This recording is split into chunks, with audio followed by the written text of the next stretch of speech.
As we get into the 4th season, the first 5 episodes surround a deadly flu that's spreading throughout the prison. Episode 5 feels like a mid-season finale and is jam-packed with music and action.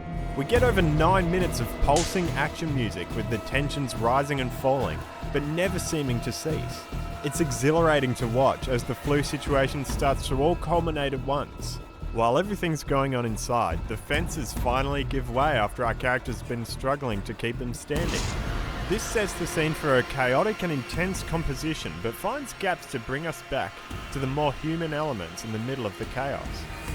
Rick has been doing all he can to retain Carl's innocence, not letting him use guns and trying to encourage him to play with the other kids. But this is the moment where there are no more options. Rick knows that Carl will have to grow up at some point, and now he has no choice but to call on him for backup so Maggie can go help in the isolation block. Not fully going into Carl's theme, but a few piano notes solidify this moment's importance, without taking up too much time so that we can go straight back into the action. It gives us an especially desperate feeling as the clock is ticking and Glenn's life hangs on every action and decision being made.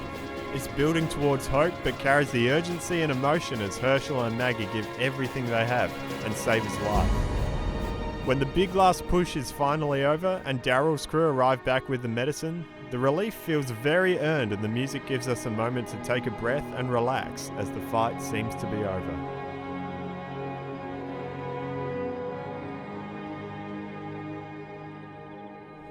That is, of course, until the very end of the episode.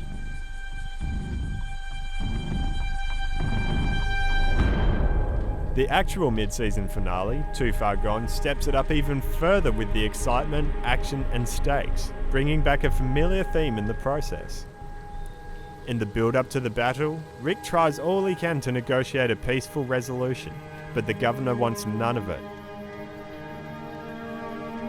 When it finally seems like some of Rick's message might be getting through to him, the governor's theme makes a return.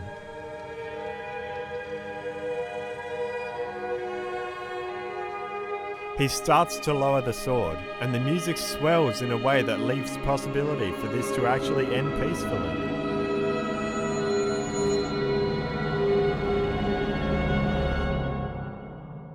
But we can see that he has completely lost his mind, convincing himself that Rick is a liar. As the battle ensues, the pulse is used heavily, and most of the action cues don't add too much melody outside of this pulsing rhythm, allowing the sound design to set the scene as the battle plays out. But it's the other interweaving themes that really shine. While there is some fun action, unlike the farm battle, this set piece is not focused on being as much of a fun, exciting battle, but more so a dramatic tragedy, as by the end no one gets out without having lost a lot. The governor's theme weaves in and out as a dead Megan is carried onto the scene. Just as he's taking everything away from Rick's group, he's also lost everything that he was trying to fight for.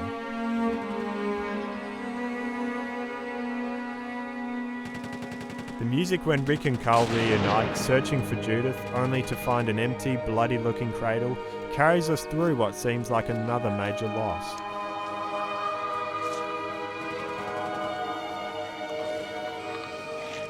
Then we're taken back to the governor in his final moments.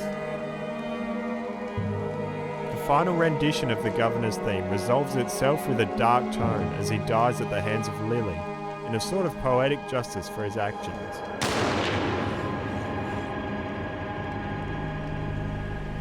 We're allowed some time to dwell on the events that have taken place as we see the prison overrun, and the music sets a somber, reflective tone to take us through to the end of the episode.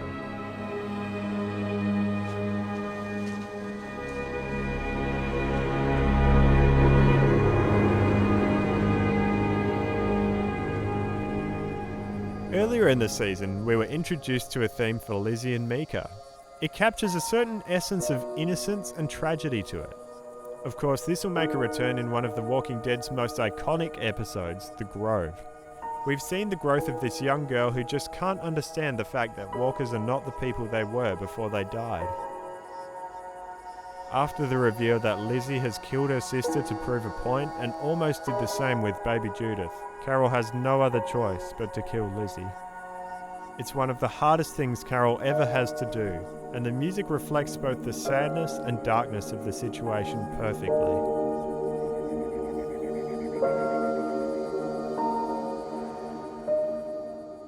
As the episode comes to an end, our characters choose to continue moving forward, leaving behind the safety of the grove and the memory of the situation to head towards a more optimistic future. I feel like the music sums all this up brilliantly, still maintaining a glimpse of hope after such a shocking episode.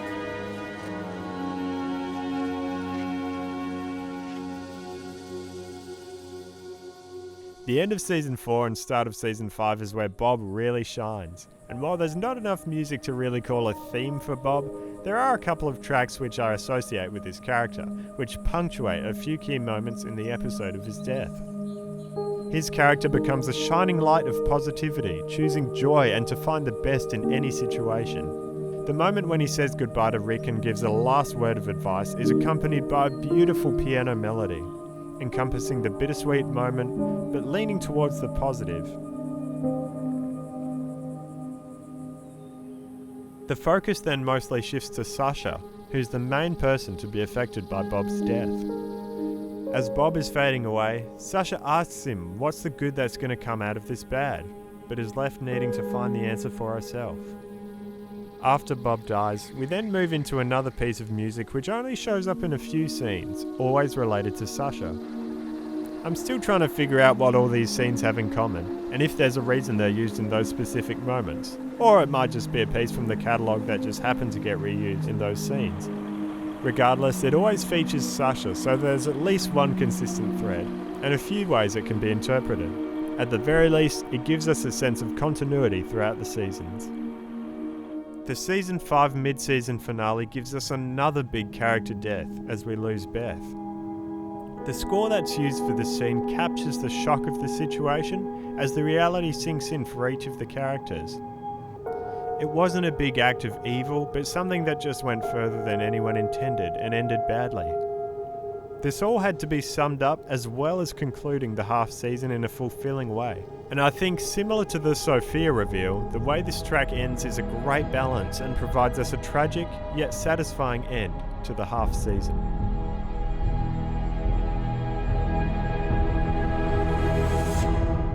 The first few episodes of Season 5B bring some of my favourite tracks from the series. Episode 9 opens with a very artistic montage sequence as the music introduces a theme we've never heard before. It carries emotion but isn't completely miserable. It has enough momentum, mystery and resolve to propel us into the rest of the episode. This one really centres around Tyrese, who gets bitten early on.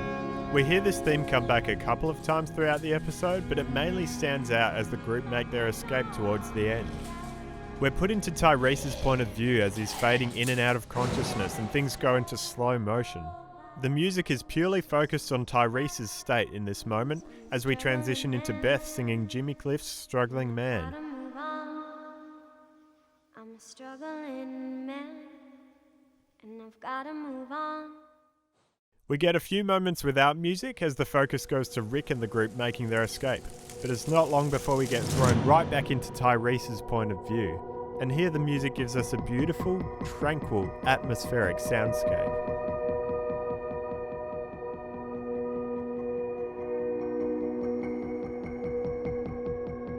It fills the whole space and perfectly captures the feeling of Tyrese slowly slipping away, in peace and surrounded by friends.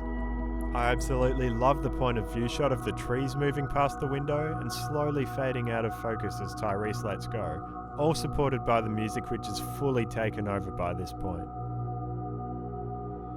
Then we end the episode by returning to the funeral sequence seen in the opening montage as the music provides the full and complete rendition of the track to see out Tyrese.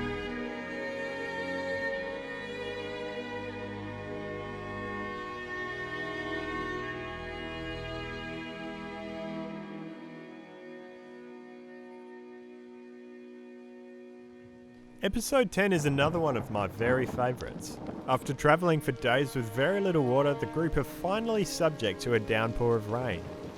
It's a surreal moment of happiness, and while the music does take a bit of a backseat, it still makes this a very nice moment and captures all the different reactions of the characters before the group have to seek shelter in a nearby barn. In the middle of the night, Daryl is keeping watch as the storm rages outside and sees a huge herd of walkers outside the barn about to break through the doors. As he struggles to hold the doors closed, the rest of the group join the effort one by one.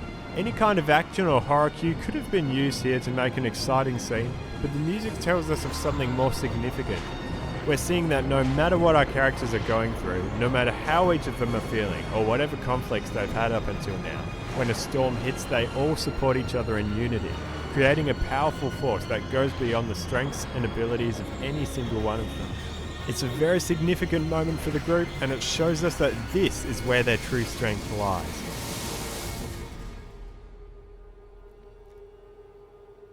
In the morning, Maggie and Sasha take a look outside. These are the two characters who suffered the most loss in the last few episodes, and are now heading out to discover that there's a fresh new day after both the literal and metaphorical storm. As they discover the aftermath of a tornado that barely missed them and move on to enjoy the sunrise, the music just captures the beauty and serenity of the moment absolutely perfectly and communicates that hope can be found even after great loss and tragedy. The following episode follows the group's journey of deciding whether or not to trust Aaron and his promises of a safe community. After such a long time of bad experience after bad experience with seemingly everyone they come across being untrustworthy, they're now approaching what appears to finally be an honest group of people and safety for the group. The dialogue has given us some build up to the moment they arrive at the gates. Rick is going to have to decide whether to let his family in. And this is perfectly set up with the question of what was heard outside the gates of Woodbury or Terminus. Nothing. The music completely disappears as they roll up to the gates, and Rick stops and takes in his surroundings, hearing nothing at first, until...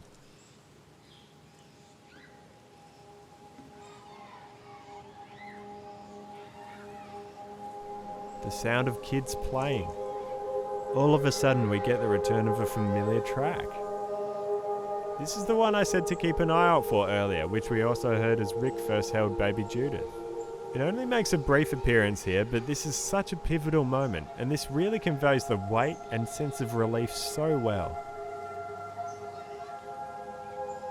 You'll have to wait another few seasons before hearing it again, but trust me, it's worth it in the end.